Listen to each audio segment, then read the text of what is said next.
mu mawulire agakagwawo breaking news gano nago nga si malungi eri ekibiina ekya National Resistance Movement ekibiina ekya NRM jjukira gye buvuddeko mbadde naakakuwa amawulire nti waliwo munnakibiina ono nga yakakasiddwa nti yafiiridde ku katuuti mu campaigning rallies ez'ekibiina ekya campaign za kamyufu ez'ekibiina ekya NRM bino byabadde mu Western Uganda kakati ate byenkuleetedde bino biri mu Eastern Uganda ensonga lwaki nkuleetera amawulire nga gano gwatanaba kubanga osubscribinge okwate ne kadeka notification nsooke nkunnyonnyole amawulire gano ngaleeta lwaki ebbanga lyonna ozzenga owulira amawulire ge tubadde tukuwa naddala ku kibiina ekya National Unity Platform buli we babeerayo n'olukuŋŋaana nga tetufuddeeyo oba lwa His Excellency Robert Kyagulanyi Ssentamu oba lwa bannakibiina bonna kasita kibanga kibiina kya NUP ozzenga owulira nga enkuŋŋaana singa zirabikiramu obuvuyo obufaanana bwe buti enkuŋŋaana ziyimirizibwa oba olyawo olumu n'abakulu mu kibiina ne baba nga babasamoninga ku kitongole kya poliisi kya CID n'ebitongole ebirala babeere nga bannyonnyola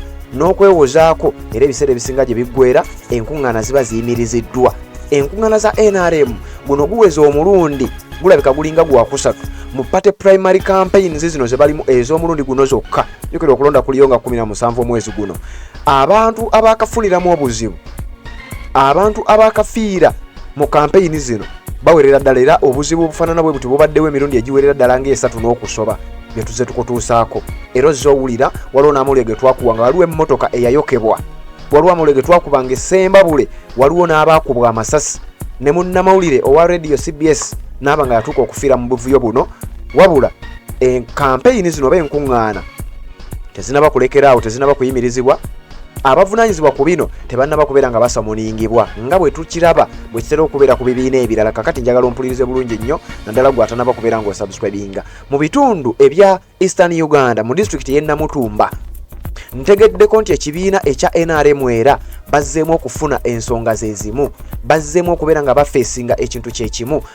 nga naakakuwa amawulire nti mu bitundu ebya Western Uganda waliwo eyafiiridde ku katuuti era yabadde mu kampeyini zaabwe yabadde ayina amazina gazina bw'atyo yakutukidde ku katuuti era gwampuliriza n'aba nga teyasimattuse awo wennyini we yakutukidde kakati ate wakayita eddakiika ntono nnyo nagano nabadde nagafunye naye nga nkyagenda maaso n'okuba nga ngateekateeka mu disitulikiti y'e Namutumba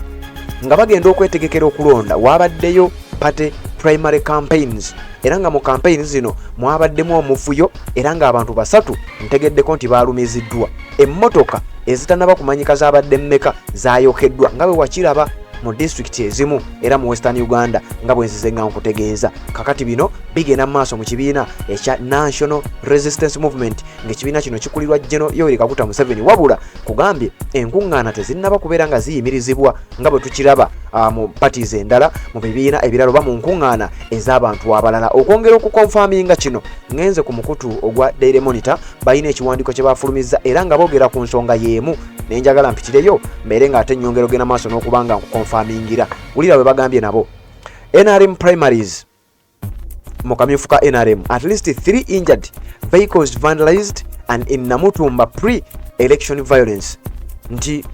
mu kampeyini zaabwe ez'akamyufu abantu basatu bakakasiddwa nti waakiri bo bamaze okubeera nga balumizibwa sigambye nti bafudde emmotoka nazo zimaze oba emmotoka n'ebidduka bimaze okubeera nga bisaanyizibwawo oluvannyuma lw'embeera y'ensasagge eri mu campaigning rallies ez'akamyufu k'ekibiina ekya NRM emmotoka zisaanyiziddwawo abantu balumiziddwa wabula campaign tezinnaba kubeera nga ziyimirira kakati njagala okutegeeza emmotoka ezimu ku zasaanyiziddwawo uliriza zabadde ngenda kusoma mwezi 14 lunaku lwajjo mu trading center emanyiddwa nga Bobutya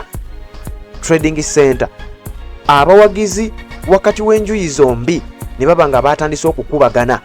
nga bonna jjukira bano baagala kubeera bafulaga beara mu district y'e Namutumba eno kati kigambibwa nti omubaka wa parliament Paul Akamba mumanyi bulungi nnyo oyo omu kubaalabikira mu buli bw'enguzi era twamukunnyonnyolako ne challenge we oba ayagala okumuggyako kaadi eyo amanyiddwa nga Joel Wayiswa azalwa kati nna bano ababiri abawagizi baabwe beekubye ne beeyisa bubi era nga kino kyabaviiriddeko abamu n'okutuuka okubeera nga bavuddewo n'ebisago eby'amaanyi nga bwe nkugambye n'emmotoka ezimu ne ziba nga zaayonooneddwa. Campaigns for the ruling National Resistance Movement NRM primaries in Uganda's Namutumba district have turned violent,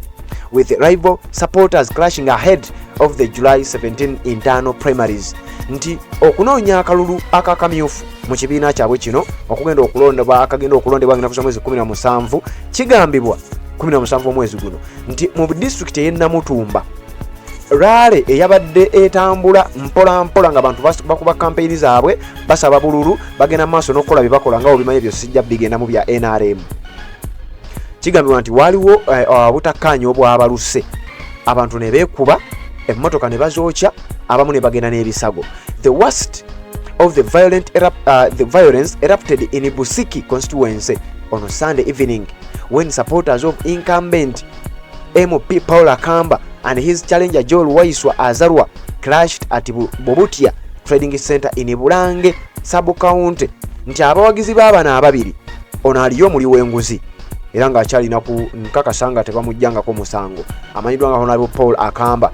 be bano abeegabira ssente ez'omuwi w'omusolo ezaavaako ne Mathias Mpuga okubanga yali alidde ebitaano. Bano be baafuna ebinabina obanga obadde otugoberera nkakasanga ey'emboozi ogijjukira. Kati Paul Akamba ono omuli w'enguzi ne munne amanyiddwa nga Joel Waiswa Azarwa abawagizi baabwe beesanze mu katundu oba mu katawuni akamanyiddwa nga Bobutia Trading Center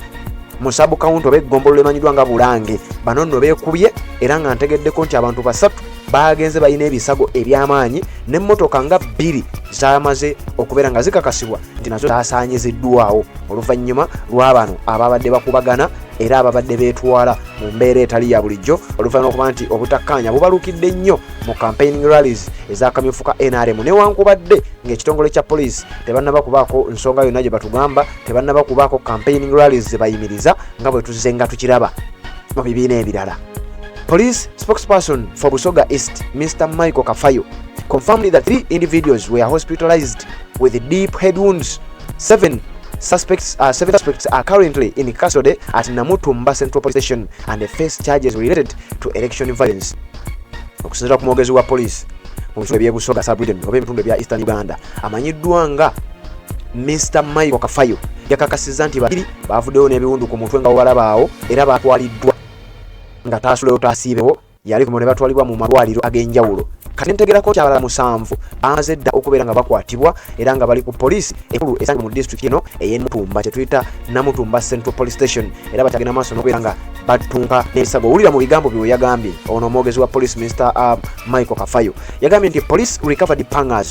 sticks and other weapons from the scene. Nti poliisi ye yaabwe yazuddewo bantu bano we bakubaganidde yasanzeewo amajambiya nesangawo emiggo nesangawo n'ebyokumanyisa ebirala ku siini bwe beekubidde. N'agamba nti we are treating this as a case of political violence.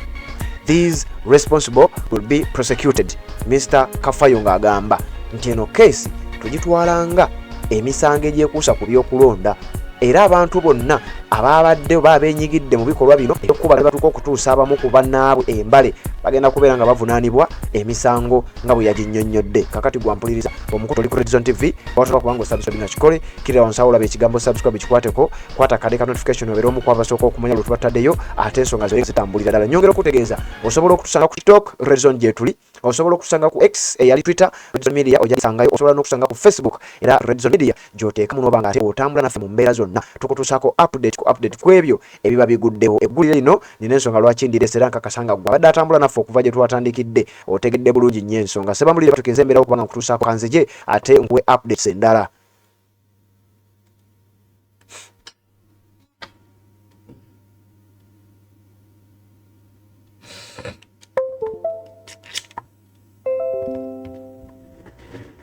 Obufumbo olina omwami naye ng'akutawaanya, olina omukyala ng'akutawaanya, bajja ne bakwagalako ne bagenda. Gwe alina ebizibu mu byenfuna nga ssente zikuyita mu ngalo, w'oteeka ssente zifa